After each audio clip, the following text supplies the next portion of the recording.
Hello and good morning. Today is January 2nd, 2026, and you're listening to That's Old News, the daily download making old headlines hot again. I'm your host, Ainsley Harvey, and as always, we're looking at what went down on this day in history. So let's rewind it back to January 2nd, 1570, where we find Tsar Ivan the Terrible beginning his march against Novgorod. So as Russia's leader, Ivan was paranoid, murderous, and saw treason at every corner, including in the local Orthodox church in the city of Novgorod.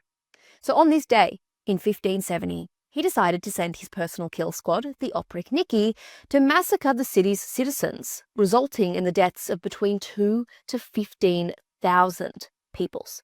Meanwhile, on January 2nd, 1815, love was the topic of the day, with the leading romantic poet Lord Byron marrying Anne Isabella Milbank. He was 27 and trying to escape from growing debts and rumours of his sexuality, and she was 22 with a wealthy uncle and sharp intellect, so they agreed to marry.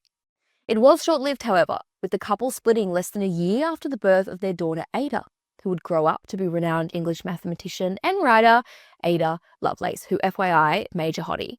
Go and look up pics. Jumping forward a few years to January 2nd, 1839, and we have the very first photograph of the moon taken by French photographer Louis Daguerre, or do we? You see, according to legend, Louis accidentally broke a mercury thermometer, giving him the idea for a new kind of photography, which astronomers quickly recognized as a potential for capturing space imagery. Louis recorded that he tested this theory and had captured the first image of the moon on this day in 1839.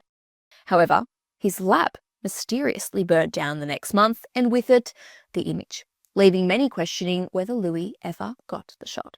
Taking us up to 1953, and we have a death which rocked the fashion world, with Guccio Gucci, Italian founder of Gucci Fashion House, dying at 71 years old, just 2 weeks after the brand's first New York boutique was opened.